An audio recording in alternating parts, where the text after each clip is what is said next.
Hello everyone, welcome to Study in Bengali।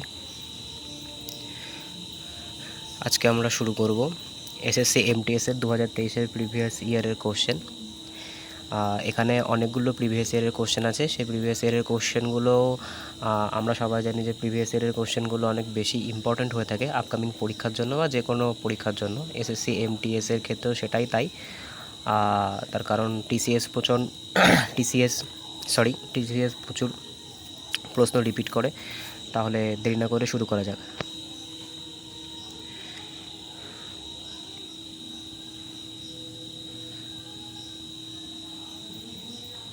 আজকের প্রথম প্রশ্ন, এখানে কোশ্চেনগুলো সব হচ্ছে ইংলিশে আছে। আমি তোমাদেরকে বাংলায় বলে দিয়ে সেগুলোকে এক্সপ্লেন করার চেষ্টা করব। প্রথম প্রশ্ন হচ্ছে, who among the following is one of the co-authors of the book cracking the code my journey in Bollywood. এখানে বলতে চেয়েছে যে এই নিম্নলিখিত বইগুলির মধ্যে নিম্নলিখিত লোকগুলির ভেতরে এর মধ্যে এই যে বইটা আছে দি কোড মাই জার্নি ইন বলিউডের এর সহলেখককে। তাহলে এর উত্তর আমরা দেখতে পাচ্ছি, এর উত্তর হচ্ছে আয়ুষ্মান খুরানা। আমরা সকলেই জানি যে আয়ুষ্মান খুরানা হচ্ছে একজন বলিউড অভিনেতা। তিনি বিভিন্ন মুভিতে কাজ করেছেন। তাহলে পরবর্তী প্রশ্নে যাওয়া যাক।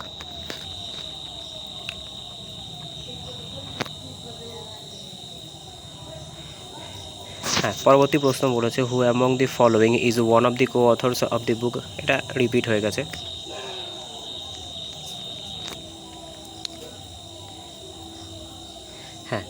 এর পরের প্রশ্ন কি বলেছে, in 1873 who published the first photograph of nerve tissue stained with the black reaction technique describing a whole nerve cell. বলতে চাইছে এর ভেতরে প্রথম কোন ব্যক্তি যে সবার প্রথম আমাদের যে নার্ভ সেলগুলো হয় সেই নার্ভ সেলগুলোর একটা ফটোগ্রাফ আমাদেরকে দেখিয়েছিল। ফটোগ্রাফের একটা টেকনিক আছে, সেই টেকনিকটার নাম হচ্ছে ব্ল্যাক রিয়াকশান টেকনিক। সেটার মাধ্যমে প্রথম ফটোগ্রাফ আমাদেরকে দেখিয়েছিল, সেটা হচ্ছে অপশান 2 ক্যামিলো গলগি।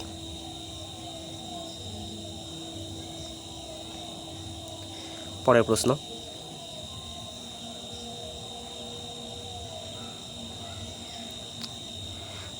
হচ্ছে, according to Sikh literature the birth anniversary of Guru Nanak day is celebrated on the full moon day of Indian lunar month. বলেছে যে নিচের মধ্যে থেকে কোন মাসে শিখদের যে গুরু নানক আছে সেই গুরু নানকের জন্মদিবস পালন করা হয়।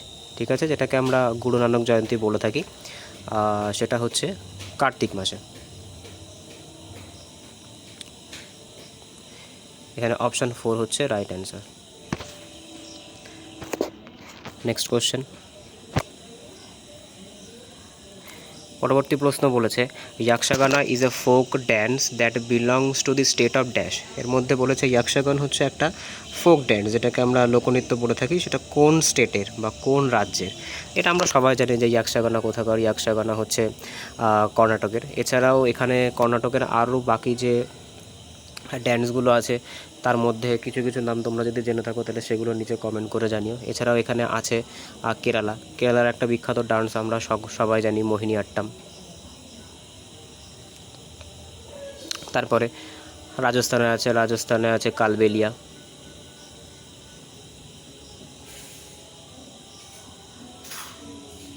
এই কালবেলিয়াকে অনেকে সাপেরা ডান্সও বলে।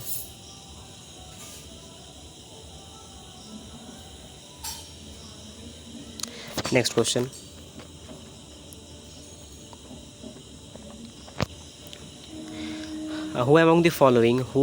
which among the following was founded in Bengal। বলেছে নিম্নলিখিতের মধ্যে থেকে কোনটা বেঙ্গল মানে আমাদের ওয়েস্ট বেঙ্গলের কথা এখানে বলেছে, ওয়েস্ট বেঙ্গলে প্রতিষ্ঠিত আছে। এখানে আমরা অপশানগুলো দেখতে পাচ্ছি, রামকৃষ্ণ মিশন আছে, আর্য সমাজ আছে, সত্যশোধক সমাজ আছে, আর প্রার্থনা সমাজ আছে। তাই এর ভেতর থেকে আমরা এটা ম্যাক্সিমাম আমরা সবাই জানি যে রামকৃষ্ণ মিশন হচ্ছে আমাদের ওয়েস্ট বেঙ্গলের সবথেকে ভালো একটা শিক্ষা প্রতিষ্ঠান, যেটা তৈরি করা হয়েছিল 1897 সালে। কে তৈরি করেছিল এটা? স্বামী বিবেকানন্দ তৈরি করেছিল, এটা আমরা সবাই জানি। এছাড়া এখানে আর্য সমাজের কথা বলেছে, আর্য সমাজকে তৈরি করেছিল, আর্য সমাজকে বানিয়েছিল, আর্য সমাজ বানিয়েছিল স্বামী দয়ানন্দ সরস্বতী। এছাড়া যে সত্যশোধক সমাজ আছে, এটা যদি তোমরা জেনে থাকো তাহলে নিচে কমেন্ট করে অবশ্যই জানিও। পরের প্রশ্ন,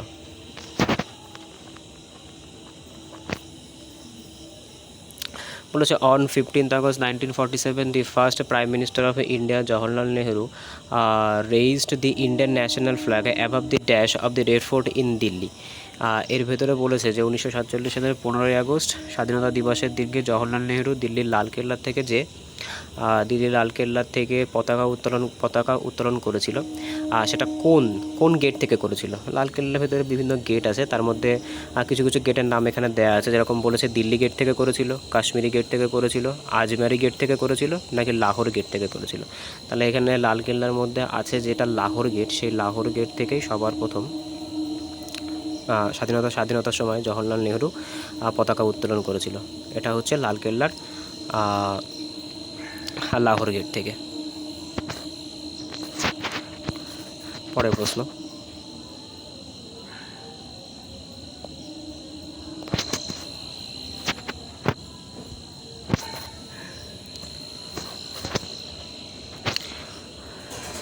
তারপরে বলেছে Mandarin is a official language which of the following country of India. এর ভেতরে বলেছে ম্যান্ডারিন ইন্ডিয়ার কোন স্টেটের ইন্ডিয়ার আশেপাশে অবস্থিত কোন কান্ট্রির অফিসিয়াল ল্যাঙ্গুয়েজ। তাহলে ম্যান্ডারিন বলতে আমরা এখানে চাইনিজ ভাষাকেই বুঝে থাকি, তাহলে এটা অবশ্যই অ্যান্সার চায়নাই হবে।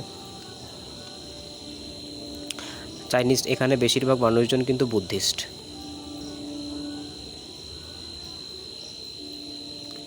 আমরা চায়না সম্পর্কে প্রত্যেকে কিছু না কিছু জানি। চায়নার যে ক্যাপিটাল, সেই ক্যাপিটালের নাম হচ্ছে বেজিং।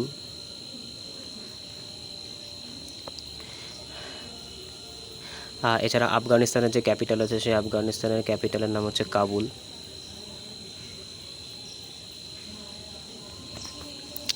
ভুটানের আমরা জানি থিম্পু।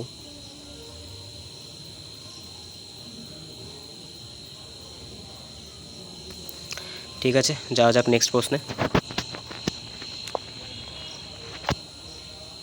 পরের প্রশ্ন বলেছে which of the following is not related to sport of swimming. বলেছে নিম্নলিখিত মধ্যে থেকে কোনটা সুইমিং বা সাঁতার যে স্পোর্টটা আছে সেই সাঁতারের সাথে সম্পর্কযুক্ত নয়। এর ভেতরে যে কথাটা আছে, যেরকম প্রত্যেকটা খেলার সঙ্গে কিছু টার্মগুলো জড়িয়ে থাকে, ঠিক সেরকম একটা টার্ম, তার ভেতরে একটা টার্ম হচ্ছে, সবার প্রথমে বলেছে ব্রেস্টস্ট্রোক কি সাঁতারের সাথে সম্পর্কিত? হ্যাঁ, ব্রেস্টস্ট্রোক সাঁতারের সাথে সম্পর্কিত। এখানে নট বলেছে, তাই আমাদেরকে কোনটা নয় সেটা খুঁজে বের করতে হবে। তাহলে যেটা ব্রেস্টস্ট্রোক আছে, ব্রেস্টস্ট্রোক কিন্তু সুইমিংয়ের সাথে সম্পর্কযুক্ত। তারপরে বলেছে ব্যাকস্ট্রোক বলতে এখানে পেছন দিকে সাঁতার কেটে যাওয়াটাকে বোঝায়, তাহলে পেছন দিকে সাঁতার কেটে যাওয়াটাও কিন্তু সুইমিংয়ের মধ্যেই পড়ে। তারপরে ফ্রিস্টাইল বলতে এখানে বোঝাতে চেয়েছে যখন আমরা সাঁতার কেটে যাই না, ওই যে সাঁতার কাটার যে স্টাইলটা থাকে সেটাকে বলা হচ্ছে ফ্রিস্টাইল। এর ভেতরে যেটা নয় সেটা হচ্ছে পেনাল্টি কর্নার, এটা সম্পর্কিত হচ্ছে ফুটবলের সাথে।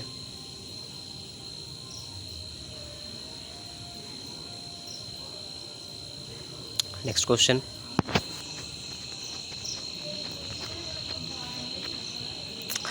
পরের প্রশ্ন ভালো করে শুনবে।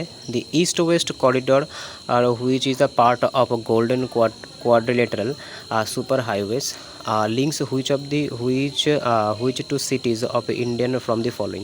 বলেছে ইস্ট ওয়েস্ট করিডোরের ভেতরে যে গোল্ডেন কোয়াড্রিলেটার আছে, এটাকে সোনালী চতুর্ভুজ বলা হয়। এটা আমাদের যে দিল্লি, মুম্বাই, চেন্নাই আর কলকাতা যে চারটে বড় বড় শহর আছে, মেট্রোপলিটন সিটি আছে, এই মেট্রোপলিটন সিটিকে জয়েন করে। এর ভেতর থেকে বলেছে এটা কোন ইস্ট ওয়েস্ট করিডোর বলতে এটা কোন দুটো জায়গাকে কানেক্ট করছে। তাহলে এটা হচ্ছে শিলচর, যেটা গুজরাটে আছে, সেখান থেকে শিলচর থেকে পোরবন্দর, যেটা তোমার হচ্ছে গুজরাটে আছে, সেটাকে কানেক্ট করে। নেক্সট কোশ্চেন,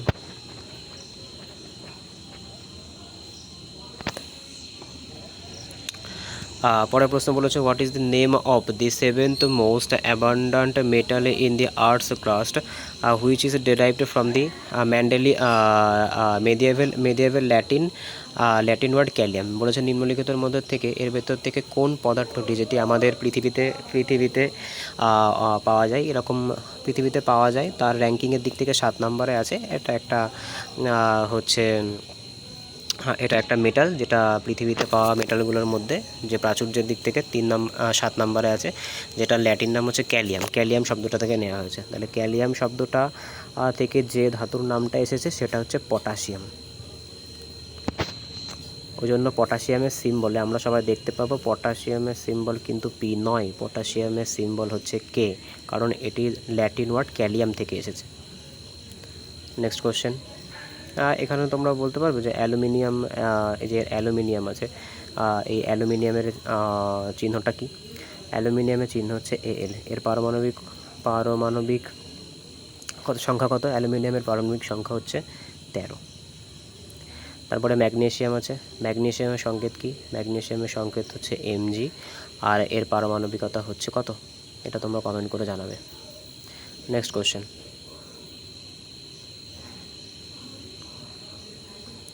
বলেছে which of the following novels of Kamaleshwar was awarded the Sahitya Akademi এই অ্যাওয়ার্ড 2003। বলেছে নিম্নলিখিতের মধ্যে থেকে কমলেশ্বরের কোন উপন্যাসটা, কোন নোবেলটা 2003 সালে সাহিত্য একাডেমি অ্যাওয়ার্ড পেয়েছিল? তাহলে সেই উপন্যাসটা, এগুলো সব স্ট্যাটিক জিকে, এগুলো তোমাদেরকে মুখস্থ করতে হবে। এরকম একটা 2003 সালে দিয়েছে, এটা নিশ্চয়ই আর কারেন্ট অ্যাফেয়ার্স নয়, কারণ এটা 2003 সালে দিয়েছে। আজ থেকে প্রায় 21 বছর আগেকার একটা কারেন্ট অ্যাফেয়ার্স বলতে পারো। এটা এখন স্ট্যাটিক পোর্শন। তাহলে সেই উপন্যাসটার নাম কি? সেই উপন্যাসটার নাম হচ্ছে কিতনে পাকিস্তান। নেক্সট কোশ্চেন,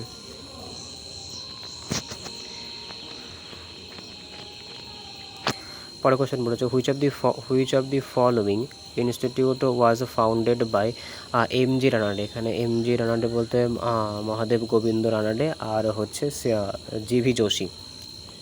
এদের ভেতরে নিম্নলিখিতের মধ্যে থেকে কোন সংস্থানটা এমজি রানাডে আর জিভি যোশী মিলে তৈরি করেছিল? তাই এটার অ্যান্সার কি? এটার অ্যান্সার হচ্ছে পুনা সার্বজনিক সভা। এটা কোথায় তৈরি হয়েছিল? এটা তৈরি হয়েছিল মহারাষ্ট্রে, মহারাষ্ট্রে। এখানে একটা কথা লেখা আছে, সেটা হচ্ছে ইন্ডিয়ান ন্যাশনাল কংগ্রেস। এই ইন্ডিয়ান ন্যাশনাল কংগ্রেস সম্পর্কে মোটামুটি আমরা সবাই জানি। এটা কত সালে তৈরি হয়েছিল? এটা তৈরি হয়েছিল 1885 সালে। নেক্সট কোশ্চেন,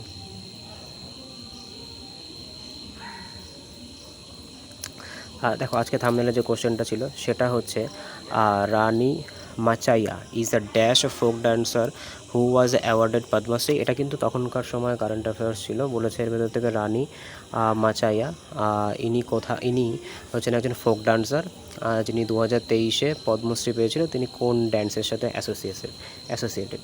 এটা হচ্ছে কি? এটা হচ্ছে উম্মাথাট। এটা একটা কর্ণাটকের একটা নাচ, ঠিক আছে? এটাকে বলে হচ্ছে উম্মাথাট, ঠিক আছে? ইম্পর্টেন্ট কোশ্চেন এটা, কারণ এরকম স্ট্যাটিক কোশ্চেনই এসএসসিদের পরীক্ষায় জিজ্ঞাসা করে থাকে। Very very important question. এগুলো আমরা মুখস্থ করলে পেয়ে যাই কমন। তাহলে বন্ধুরা আজকে এই অবধিই থাকলো। আশা করি তোমাদের ভিডিওটি ভালো লেগেছে। যদি ভিডিওটি পছন্দ হয়ে থাকে তাহলে অবশ্যই চ্যানেলটি সাবস্ক্রাইব করো। পাশে থাকা বেল আইকনটি সবসময় ক্লিক করে রেখো, যাতে ভিডিও ছাড়লে নোটিফিকেশান তোমাদের কাছে পৌঁছে যায়। আর সাপোর্ট করো। তোমাদের সাপোর্টই বা তোমাদের কমেন্ট বা তোমাদের শেয়ারই আমাকে মোটিভেট করবে পরবর্তী ভিডিও বানানোর জন্য। Thanks for watching.